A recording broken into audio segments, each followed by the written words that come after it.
she made history. And then she disappeared forever. On July 2nd, 1937, Amelia Earhart. No wreckage. No confirmed trace of her aircraft has ever been found. Nearly 90 years later, investigators are still searching for the truth. What really happened to Amelia Earhart? Let's uncover one of the greatest aviation mysteries in history. Before Amelia Earhart became one of history's greatest unsolved mysteries, she was already a legend. Born on July 24, 1897, in Atchison, Kansas, Amelia grew up with an adventurous spirit. Unlike most children of her time, she loved climbing trees, exploring the outdoors, and challenging herself. She never believed that certain dreams belonged only to men. Everything changed in December 1920 when Amelia took her very first airplane ride.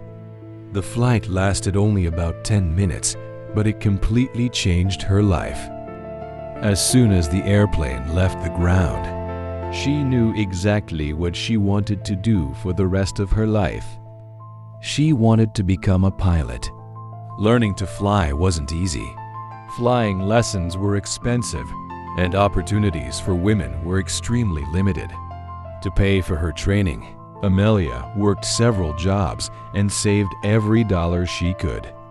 Her determination finally paid off. Just months after beginning her lessons, she bought her first airplane, a bright yellow Kinner Airster. She lovingly nicknamed it the Canary. Amelia spent countless hours practicing in the skies, improving her skills with every flight. Before long, she began breaking aviation records. Then came the moment that made her world famous. In 1932, Amelia Earhart became the first woman to fly solo across the Atlantic Ocean. The dangerous journey lasted nearly 15 hours through freezing temperatures, strong winds, and mechanical problems. When she finally landed safely, newspapers around the world celebrated her achievement. Millions of people saw her as a symbol of courage, determination, and hope. But Amelia wasn't interested in becoming a celebrity. She believed that every record she broke was simply another step towards something even greater. Soon, she announced her boldest dream yet. She wanted to become the first woman to fly around the world. It was an enormous challenge, nearly 29,000 miles across continents and vast oceans, where a single mistake could be fatal. Many experienced pilots warned her not to attempt the journey. They believed the risks were simply too great. But Amelia Earhart had spent her entire life proving that impossible dreams could become reality. In June 1937, she and her experienced navigator, Fred Noonan, prepared their specially modified Lockheed Electra for the flight that would change history forever. Neither Amelia nor anyone watching could have imagined that this journey would become one of the greatest mysteries the world has ever known.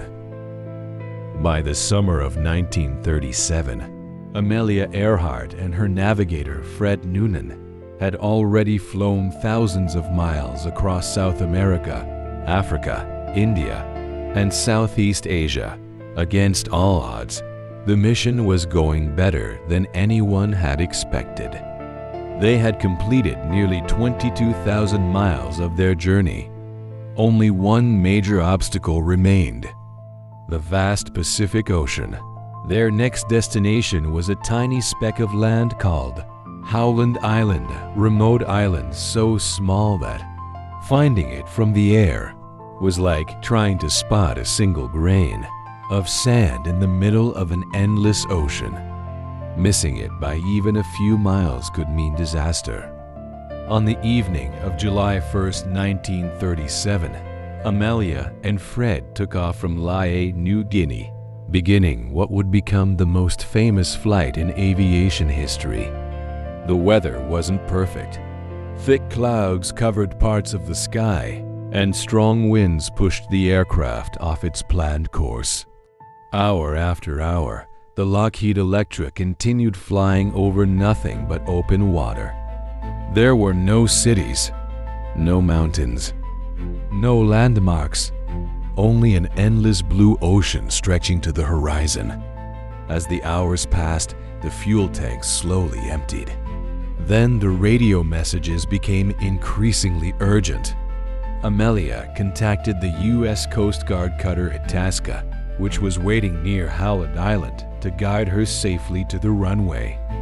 But something was wrong. The crew aboard the Itasca could hear Amelia's voice, yet she couldn't hear their replies.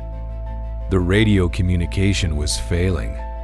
With every passing minute, the situation became more desperate. Amelia reported that fuel was running dangerously low. She told the crew she believed she was close, but she still couldn't see the island. Finally, one last transmission broke through the radio. "We are on the line 157337. We are running north and south." It was the final confirmed message ever received from Amelia Earhart. Then, silence. The radio went dead. The Lockheed Electra disappeared somewhere over the Pacific Ocean, and from that moment forward, Amelia Earhart became one of history's greatest unsolved mysteries. Within hours of losing contact with Amelia Earhart, the United States launched one of the largest search operations in aviation history.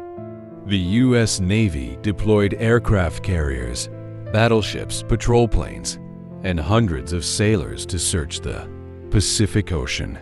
It was the most expensive search effort ever conducted at that time.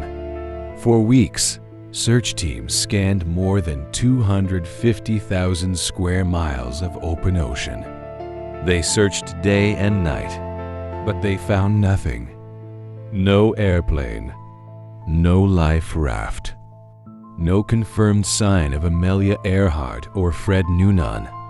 As the years passed, one question continued to haunt investigators. What really happened? The most widely accepted theory is known as the crash and sink theory.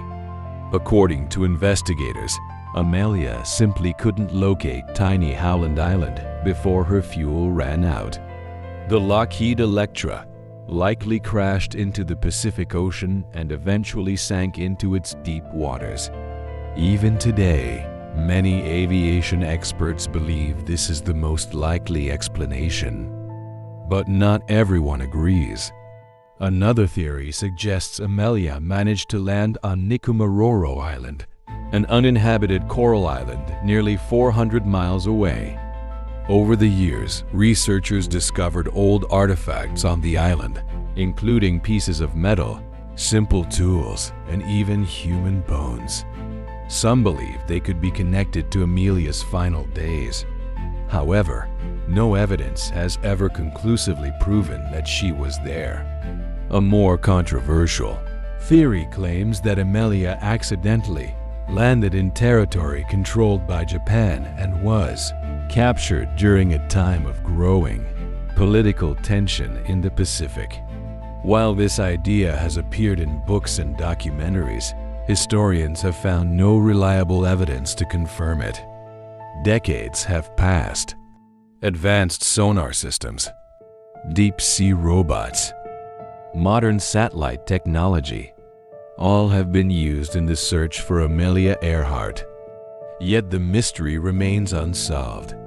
Perhaps the Pacific Ocean is still guarding its greatest secret. Or perhaps one day, somewhere beneath those endless waves, investigators will finally uncover the truth.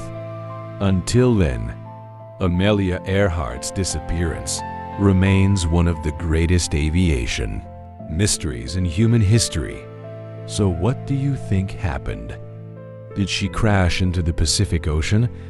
Did she survive on a remote island? Or is there another explanation we've never discovered? Let us know your theory in the comments below.